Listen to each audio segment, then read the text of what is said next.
सभी मित्रों को नमस्कार। स्वागत है आप सभी का पीएल गुरुजी यूट्यूब चैनल पर। तो साथियों, अपन जीव विज्ञान पढ़ रहे थे और जिसमें कक्षा 5 से लगाकर 12 तक की जो आरबीएसई और एनसीईआरटी पाठ्य पुस्तकों से जितना भी मैटर आपके रेट के एग्जाम के अंदर पूछा जा सकता है, जितने भी प्रश्न आपके रेट एग्जाम में बन सकते हैं, उन सभी कंसेप्ट को मैंने इस पीडीएफ के अंदर इंक्लूड कर लिया है।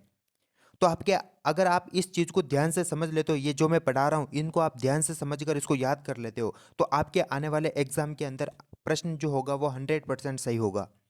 सही होगा, क्योंकि मैंने सारा का सारा कंसेप्ट जो आरबीएसई और एनसीईआरटी के अंदर दे रहेगा, वो सारा का सारा मैटर मैंने इसके अंदर इंक्लूड कर लिया है बहुत शानदार तरीके से।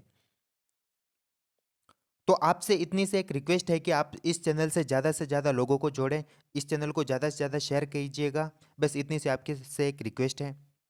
तो ज़्यादा समय नहीं लेते हुए अपने जीव विज्ञान के टॉपिक्स पर आते हैं। तो जैसा कि अपना टॉपिक चल रहा था पादप और जंतु कोशिका की संरचना, जिसमें अपन पढ़ रहे थे विभिन्न प्रकार के कोशिकांगों के बारे में। और ये आज पार्ट नंबर 3 है, पादप और जंतु कोशिका की संरचना से संबंधित। और इससे पहले 2 पार्ट पहले अपलोड कर दिए, तो इनको देखकर फिर इस तीसरे वाले पार्ट को देखना, ताकि ये वाला पार्ट जो आपको अच्छी तरीके से समझ में आए। तो आज अपन पढ़ेंगे शेष बचे कोशिकांगों के बारे में, जिसमें अपन सबसे पहले पढ़ने वाले हैं तारकाई के बारे में, फिर पढ़ने वाले हैं रिक्तिका के बारे में, फिर पढ़ने वाले हैं केंद्रक, और अंत में पढ़ेंगे पादप और जंतु कोशिका में क्या अंतर होता है, प्रोकैरियोटिक और यूकेरियोटिक कोशिका में क्या अंतर होता है। तो इन पर अपन विस्तार से चर्चा करने वाले हैं इस वीडियो के माध्यम से। तो सबसे पहले पढ़ते देखिए तारकाई के बारे में। देखिए तारकाई को अंग्रेजी के अंदर सेंट्रोसोम के नाम से भी जानते हैं। देखिए तारकाई की सबसे पहले खोज की थी वॉन बेंडन नामक वैज्ञानिक ने, और इसको तारकाई नाम दिया था बोवेरी ने। तो दोनों बातें क्लियर हो गई, वॉन बेंडन ने इसको खोजा था और बोवेरी ने इसको नाम दिया था। अब देखिए तारकाई के बारे में कुछ विशेषता आपको याद रखनी है कि जो तारकाई होता है वो ओनली एनिमल सेल में पाया जाता है, केंद्र के पास में तारक की आकृति का। समझ में आया कि ये तारकाई जो होता है वो केवल जंतु कोशिका में ही पाया जाता है, केंद्र के पास में तारक की आकृति का। समझ में आया, ये पादप कोशिका में नहीं होता है। तो यहाँ पर महत्वपूर्ण बात ये बनती है कि तारकाई जो होता है वो केवल जंतु कोशिका में ही पाया जाता है, पादप कोशिका में तारकाई नहीं पाया जाता है। समझ में आ गया। अब देखिए जो तारकाई होता है इसमें क्या होता है कि एक दूसरे के लंबवत 2 तारक केंद्र होते हैं, और ये 2 तारक केंद्र क्या करते हैं कि जब सेल डिवीजन यानी कोशिका विभाजन का समय होता है, उस समय तर्कु तंतुओं का निर्माण करते हैं। तो कोशिका विभाजन के समय तर्कु तंतुओं का निर्माण कौन करता है, तो ये तारकाई करता है। सबसे इंपॉर्टेंट बात है। तो इस प्रकार ये 3 बातें आपको याद रखनी कि केवल जंतु कोशिका में पाया जाता है, एक दूसरे के लंबवत 2 तारक केंद्र होते हैं इसके अंदर, और ये कोशिका विभाजन के समय तर्कु तंतुओं का निर्माण करते हैं। अब देखिए जो तारकाई होता है ये झिल्ली रहित कोशिकांग होता है, इसके ऊपर किसी भी प्रकार की झिल्ली नहीं होती है। अब जो तारकाई होता है ये क्या करता है कि शुक्राणु की पूंछ का निर्माण करता है। देखिए शुक्राणु जो होता है वो कुछ इस प्रकार से होता है, इस प्रकार से, और ये इसकी पूंछ होती है। तो इस पूंछ का निर्माण कौन करता है, ये तारकाई करता है। और जो सूक्ष्म जीवों के गमनांग होते हैं जैसे सीलिया और फ्लैजिला, इनका निर्माण भी कौन करता है, तारकाई करता है। ये सूक्ष्म जीवों को चलने में सहायक होते हैं, तो इन सूक्ष्म जीवों के इन गमनांगों जैसे सीलिया और फ्लैजिला, इनका निर्माण भी कौन करता है, तारकाई करता है। तो आपको तारकाई के बारे में इतनी सी बातें आपको याद रखनी है, ये आपकी आरबीएसई और एनसीईआरटी के अंदर दे रखी है। अब देखिए अपन पढ़ते हैं रिक्तिका के बारे में। देखिए रिक्तिका को रसदानी के नाम से भी जानते हैं, और अंग्रेजी के अंदर इसको वैक्यूल कहते हैं। समझ में आ गया। अब ये क्या होती है कि कोशिका द्रव्य में बुलबुले के समान संरचनाएं होती है, ये रिक्तिकाएं, जो कोशिका को स्फीति और कठोरता प्रदान करती है। समझ में आ गया कि जैसे इस प्रकार की एक कोशिका होती है, ये इसका केंद्रक है, तो ये इसका कोशिका द्रव्य, इसमें क्या होता है कि इस प्रकार बुलबुले जैसी संरचनाएं होती है। ठीक है, इन बुलबुले जैसी संरचनाओं को क्या कहते हैं, रिक्तिका, रसदानी या वैक्यूल के नाम से जानते हैं। अब देखिए इसका फोटो मैंने यहाँ पर एक बना रखा है। देखिए ये है रिक्तिका का एक फोटो। देखिए इसके बाहर की तरफ ये एक झिल्ली है, इस झिल्ली को कहते हैं टोनोप्लास्ट। तो रिक्तिका की झिल्ली को किस नाम से जानते हैं, टोनोप्लास्ट के नाम से जानते हैं। फिर देखिए इस रिक्तिका के अंदर इस प्रकार से लिक्विड भरा रहता है, इस लिक्विड को कहते हैं कोशिका रस। तो सबसे इंपॉर्टेंट बात यहाँ पर यह बनती है कि कोशिका रस कौन से कोशिकांग में पाया जाता है, तो ये रिक्तिका के अंदर भरा रहता है। समझ में आ गया। अब ये देखिए इस कोशिका रस के अंदर जल, खनिज, प्रोटीन, ग्लूकोज, एमिनो एसिड और उत्सर्जी पदार्थ, इतने सारे पदार्थ जो होते हैं वो इस कोशिका रस के माध्यम से रिक्तिका के अंदर भरे रहते हैं। इसी कारण इस रिक्तिका को जो है कोशिका का स्टोर हाउस ऑफ सेल कहते हैं, यानी कोशिका का भंडार गृह किससे कहते हैं, तो वो रिक्तिका को कहते हैं। क्योंकि इस रिक्तिका के अंदर जो है इतने सारे पदार्थ होते हैं, जल, खनिज, प्रोटीन, ग्लूकोज, एमिनो एसिड और उत्सर्जी पदार्थ, इतने सारे पदार्थ जो होते हैं वो रिक्तिका के अंदर भरे होने के कारण इस रिक्तिका को जो है कोशिका का भंडार गृह के नाम से भी जानते हैं। तो समझ में आ गया। अब देखिए रिक्तिका के बारे में एक महत्वपूर्ण बात आपको ये याद रखनी कि जो एक कोशिकीय जीव होते हैं जैसे अमीबा, इनमें खाद्य पदार्थ जो होते हैं वो रिक्तिका के अंदर भरे रहते हैं। समझ में आ गया कि जो एक कोशिकीय जीव होते हैं उनमें जितने भी खाने के पीने की जो सामग्रियाँ होती है वो सारी की सारी जो होती है वो रिक्तिका के अंदर भरी रहती है, और फिर ये रिक्तिका के माध्यम से पोषण प्राप्त करते हैं। समझ में आ गया। अब देखिए जो जो प्लांट्स होते हैं यानी पादप जो होते हैं उनमें बड़े आकार की रिक्तिकाएं होती है, यानी प्लांट्स के अंदर जो कोशिकाएं होती है उसमें बड़े बड़े आकार की रिक्तिकाएं होती है, जबकि एनिमल्स जो होते हैं यानी जंतु जो होते हैं उनमें छोटे छोटे आकार की रिक्तिकाएं होती है। समझ में आ गया? तो इतनी सी बातें आपको रिक्तिका के बारे में याद रखनी है कि इसके बाहर की तरफ एक झिल्ली होती है जिसको टोनोब्लास्ट के नाम से जानते हैं। इसके अंदर कोशिका रस भरा रहता है और जिसके अंदर इतने सारे पदार्थ घुले रहते हैं, प्रोटीन, एमिनो एसिड, ग्लूकोज, उत्सर्जी पदार्थ। इसी कारण इसको कोशिका का भंडार गृह के नाम से भी जानते हैं। और जो एक कोशिकीय जीव होते हैं उनमें जितने भी खाने पीने की सामग्रियां यानी खाद्य पदार्थ होते हैं वो रिक्तिका के अंदर भरे रहते हैं। पादपों के अंदर रिक्तिका का आकार बड़ा होता है, जबकि जंतुओं के कोशिकाओं के अंदर रिक्तिका जो होती है वो छोटी छोटी होती है या फिर कभी कभी अनुपस्थित भी हो सकती है। तो इतनी सी बातें आपको रिक्तिका के बारे में याद रखनी है। अब देखिए कुछ अन्य प्रकार के कोशिकांग भी होते हैं कोशिका के अंदर, जैसे प्रोक्सिसोम और माइक्रोबॉडी। माइक्रोबॉडी को सूक्ष्मकाय के नाम से भी जानते हैं और इसकी खोज की थी डी ड्यूए ने, और डी ड्यूए ने लाइसोसोम की खोज भी की थी। समझ में आया? तो माइक्रोबॉडी की खोज किसने की थी? डी ड्यूए ने की थी। अब देखिए ये दोनों प्रकार के कोशिकाएं क्या करते हैं, एक तो ये कोशिका को सुरक्षा प्रदान करने का काम करते हैं और दूसरी बात ये प्रकाशीय शोषण में सहायता करते हैं कोशिका की। समझ में आ गया? तो इस प्रकार इन दोनों के बारे में भी हल्की फुल्की जानकारी आपको याद रखनी है। ये भी आपकी आरबीएससी की पाठ्य पुस्तक 9th के अंदर दे रखा है। अब अपन पढ़ते देखिए केंद्र के बारे में यानी न्यूक्लियस के बारे में। देखिए सबसे पहले केंद्र की खोज की थी रॉबर्ट ब्राउन नामक वैज्ञानिक ने की थी 1831 के अंदर। और केंद्र का अध्ययन जिस विज्ञान के अंदर करते हैं उसको कहते हैं कैरियोलॉजी यानी स्टडी ऑफ न्यूक्लियस। ठीक है, तो केंद्र का अध्ययन जिस विज्ञान के अंदर करते हैं उसको क्या कहते हैं? कैरियोलॉजी कहते हैं। अब देखिए केंद्र क्या करता है कि समस्त कोशिकांगों और कोशिकीय क्रियाओं पर नियंत्रण और नियमन करने का जो कार्य होता है वो केंद्र करता है। समझ में आ गया? एक कोशिका के अंदर जितने भी कोशिकांग होते हैं, जितनी भी कोशिकीय क्रियाएं होती हैं, उन सभी पर कंट्रोलिंग करने का काम कौन करता है? ये केंद्रक करता है। इसी कारण केंद्र को जो है कोशिका का नियंत्रक और प्रबंधक के नाम से जानते हैं। समझ में आ गया? कोशिका का नियंत्रक और प्रबंधक किसको कहते हैं? ये केंद्र को कहते हैं। ये समस्त कोशिका पर कंट्रोल करता है, समस्त कोशिका पर नियंत्रण रखता है। ठीक है, तो ये तीन बातें आपको याद रखनी। सबसे पहले रॉबर्ट ब्राउन ने खोजा था कैरियोलॉजी, इसका अध्ययन करने का विज्ञान कहलाता है, और समस्त कोशिकांगों और कोशिकीय क्रियाओं पर यह क्या करता है? नियंत्रण और प्रबंधन करता है। अब देखिए जो केंद्रक होता है वो कुछ इस प्रकार एक दोहरी झिल्ली युक्त संरचना होती है इस प्रकार से, जिसमें ये इसकी बाहरी झिल्ली है और ये इसके अंदर आंतरिक झिल्ली है। समझ में आ गया? बाह्य झिल्ली और ये आंतरिक झिल्ली होगी। और देखिए इन दोनों झिल्लियों के बीच में जो ये स्थान कहलाता है, इस स्थान को कहते हैं परिकेंद्रकीय स्थान। क्या कहते हैं? परिकेंद्रकीय स्थान कहते हैं इस दोनों झिल्लियों के बीच का जो स्पेस है उसको।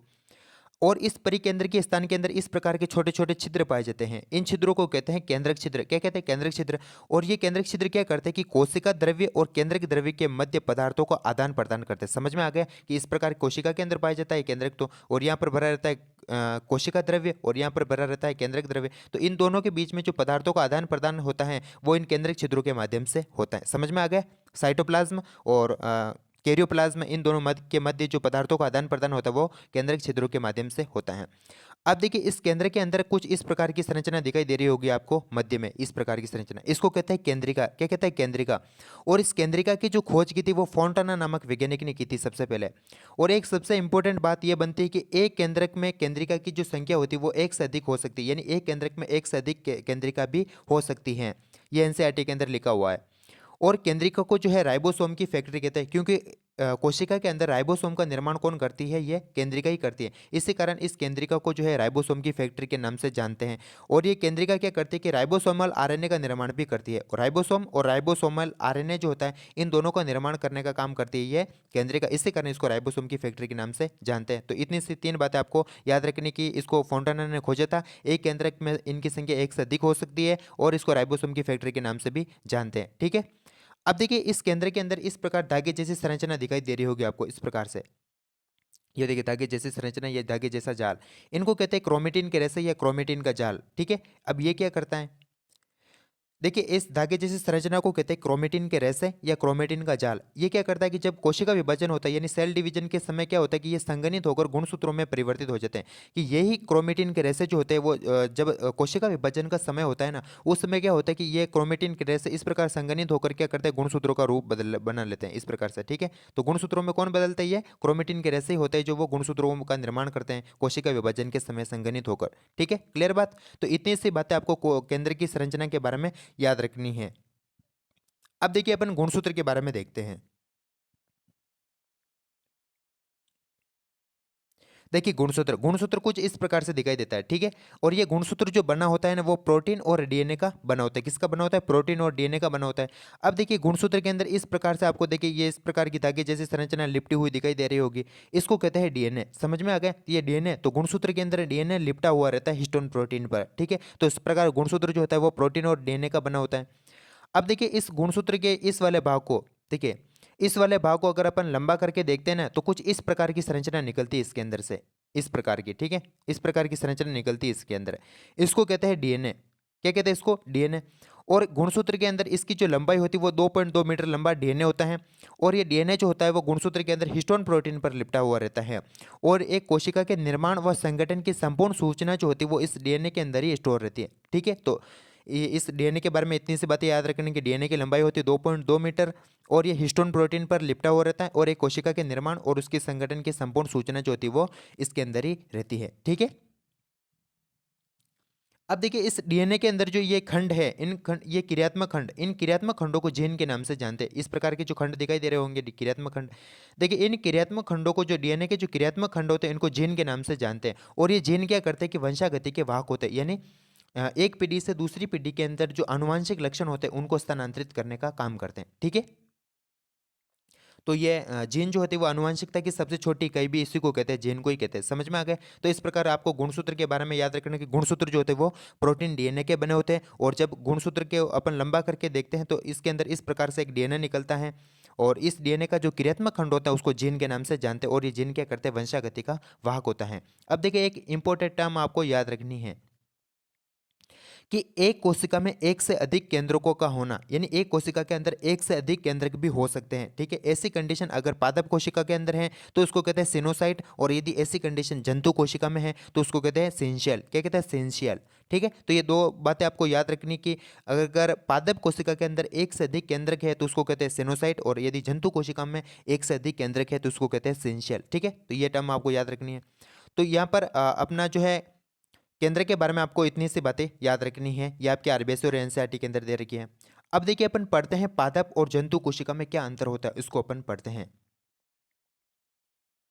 देखिए इसको मैंने इस चार्ट के माध्यम से बिल्कुल शानदार तरीके से आपको समझाने की कोशिश की है। देखिए यहाँ पर मैंने लिखा है प्लांट सेल यानी पादप कोशिका, यहाँ पर लिखा है एनिमल सेल यानी जंतु कोशिका। अब देखिए यहाँ पर लिखे हैं लक्षण कि कौन से इसमें पाए जाते हैं, कौन से इसमें नहीं पाए जाते हैं। तो सबसे पहले बात करते हैं कोशिका भित्ति की। तो कोशिका भित्ति पादप कोशिका में तो होती है लेकिन जंतु कोशिका में नहीं होती है। हरित लवक की बात करते हैं तो हरित लवक पादप कोशिका में तो पाया जाता है लेकिन जंतु कोशिका में हरित लवक नहीं होता है। अब देखिए तारकाय जो होता है ये पादप कोशिका में तो नहीं पाया जाता लेकिन जंतु कोशिका में पाया जाता है। सबसे इंपॉर्टेंट बात है ये कि तारकाय जो होता है वो जंतु को पादप कोशिका में तो नहीं होता लेकिन जंतु कोशिका में पाया जाता है। अब देखिए लाइसोसोम की बात करते हैं तो पादप कोशिका में कम लाइसोसोम होते हैं जबकि जंतु कोशिका में ज़्यादा लाइसोसोम होते हैं। समझ में आ गया कि लाइसोसोम की संख्या जो होती है प्लांट सेल के अंदर कम होती है जबकि एनिमल सेल में ज़्यादा होती है। अब देखिए रिक्तिका की बात करते हैं यानी वैक्यूल्स यानी रसदानियों की बात करते हैं। तो रिक्तिकाएं जो होती है वो पादप कोशिका में बड़े आकार की रिक्तिकाएं होती है, एक या दो जो होती है वो बड़े आकार की रिक्तिकाएं होती है पादप कोशिका के अंदर। और जबकि जंतुओं के अंदर जो होती है रिक्तिकाएं जो होती है वो छोटे आकार की होती है और कभी कभी अनुपस्थित भी हो सकती है, किसी कोशिका में जो है जंतु कोशिकाओं में अनुपस्थित भी हो सकती है। तो इस प्रकार रिक्तिका जो होती है वो पादप के अंदर बड़े आकार की रिक्तिकाएं होती हैं जबकि जंतुओं के अंदर छोटे आकार की या अनुपस्थित भी हो सकती है। अब देखिए पादप कोशिका के अंदर जो केंद्र की स्थिति बात करें तो केंद्र की स्थिति की बात करें तो पादप कोशिका के अंदर केंद्रक होता है परिधि। क्यों? क्योंकि पादप कोशिका के अंदर बड़े बड़े आकार की रिक्तिकाएं होती है तो ये क्या करते हैं कि मध्य वाले स्थान को ये घेर लेती है बड़े बड़े आकार की रिक्तिकाएं। इसी कारण जो केंद्रक होता है वो क्या करता है कि परिधि की तरफ चला जाता है। तो इसी कारण पादप कोशिका के अंदर केंद्रक होता है परिधि, जबकि जंतु कोशिका में जो छोटे छोटे आकार की रिक्तिकाएं होने के कारण जो केंद्रक होता है वो मध्य में पाया जाता है। समझ में आ गया? तो पादप कोशिका में केंद्रक परिधि होगा और जबकि जंतु कोशिका में जो केंद्रक होगा वो मध्य में होगा। अब देखिए गोलचिकाई की बात करें तो पादप कोशिका में कम विकसित गोलचिकाएं होते हैं जबकि जंतु कोशिका में सुविकसित गोलचिकाएं होते हैं। और फूड स्टोरेज की बात करें यानी भोजन संग्रहण की बात करें तो पादप के अंदर जो भोजन संग्रहित रहता है वो आ, स्टार्च या मंड के रूप में रहता है, ठीक है। तो पादपों के अंदर भोजन किसके रूप में संचित रहता है? स्टार्च या मंड के रूप में संचित रहता है, जबकि जंतु कोशिका में जो भोजन संचित रहता है वो ग्लाइकोजन के रूप में संचित रहता है। तो इतनी सी बातें आपको पादप और जंतु कोशिका की संरचना में अंतर क्या होता है इसके बारे में याद रखनी है। अब देखिए अपन पढ़ते हैं प्रोकैरियोटिक और यूकैरियोटिक कोशिका। देखिए केंद्र के विकास के आधार पर कोशिका को दो भागों के अंदर बांटा गया है, एक होता है प्रोकैरियोटिक कोशिका, एक होती है यूकैरियोटिक कोशिका। अब ये क्या होती है कि सुनिए, देखिए जो प्रोकैरियोटिक कोशिका होती है इसमें केंद्रक कम विकसित होता है यानी केंद्र के चारों ओर झिल्ली नहीं होती इसमें, ठीक है। तो केंद्रक अल्प विकसित होता है, इनमें केंद्रक जो होता है वो जो है साइटोप्लाज्म में इस प्रकार बिखरा हुआ रहता है, उसके चारों तरफ किसी भी प्रकार की झिल्ली नहीं होती। जबकि यूकेरियोटिक कोशिका होती है, इसमें सुविकसित केंद्रक पाया जाता है, यानी इसमें क्या होता है कि केंद्र के चारों तरफ केंद्रक झिल्ली होती है और इस प्रकार अपन को कोशिका द्रव्य में स्पष्ट रूप से भी दिखाई देता है। तो इस प्रकार पादप कोशिका के यानी प्रोकैरियोटिक कोशिका में जो केंद्रक होगा वो अल्प विकसित होगा, जबकि यूकेरियोटिक कोशिका में जो केंद्रक होगा वो सुविकसित होगा। अब देखिए एक महत्वपूर्ण बात याद रखने की, जो प्रोकैरियोटिक कोशिकाएं होती है उसमें झिल्ली युक्त तो कोशिकांग नहीं होते हैं। जैसे माइटोकॉन्ड्रिया, शॉर्ट में लिखा है माइटोकॉन्ड्रिया। ईआर का मतलब हो जाएगा अंतःप्रद्रवी जालिका यानी एंडोप्लाज्मिक रेटिकुलम। जीबी का मतलब हो जाएगा गोल्जी काय। एलवाई का मतलब होगा लाइसोसोम और हरित लवक। ठीक है, तो इस प्रकार जो प्रोकैरियोटिक कोशिकाएं होती है उसमें झिल्ली युक्त कोशिकाएं जैसे माइटोकॉन्ड्रिया, अंतःप्रद्रवी जालिका, गोल्जी काय, लाइसोसोम और हरित लवक ये नहीं पाए जाते हैं। जबकि यूकेरियोटिक कोशिका में झिल्ली युक्त सारे ये कोशिकांग जो होते हैं वो यूकेरियोटिक कोशिका में पाए जाते हैं।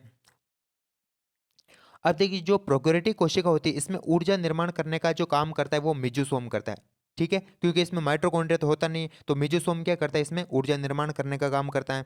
जबकि जो यूकेरियोटिक कोशिका होती है इसमें माइटोकॉन्ड्रिया क्या करता है, ऊर्जा का निर्माण करता है। ये ग्लूकोज का ऑक्सीकरण करता है और इसके फलस्वरूप एटीपी के रूप में ऊर्जा का निर्माण करता है। तो इस प्रकार प्रोकैरियोटिक कोशिका के अंदर तो मेसोसोम ऊर्जा निर्माण करने का कार्य करता है, जबकि यूकेरियोटिक कोशिका के अंदर जो है माइटोकॉन्ड्रिया ऊर्जा निर्माण करने का कार्य करता है। अब देखिए प्रोकैरियोटिक कोशिका के कुछ उदाहरण आपको याद रखने, जैसे जीवाणु, माइकोप्लाज्मा और ब्लू ग्रीन एल्गी यानी नीले हरे शैवाल। इनके अंदर जो होती है वो प्रोकैरियोटिक कोशिकाएं होती है, इनको प्रोकैरियोटिक जीवों के नाम से जानते हैं। जबकि कवक, पादप और जंतु ये यूकेरियोटिक कोशिकाओं के उदाहरण हैं, इनके अंदर यूकेरियोटिक टाइप की कोशिकाएं पाई जाती हैं। तो इस प्रकार अपन ने पादप और जंतु कोशिका में अंतर देख लिया है, प्रोकैरियोटिक और यूकेरियोटिक कोशिका में अंतर देख लिया है। और इस प्रकार ये अपना जो है कोशिका की संरचना, पादप और जंतु कोशिका की संरचना वाला टॉपिक यहाँ पर समाप्त होता है।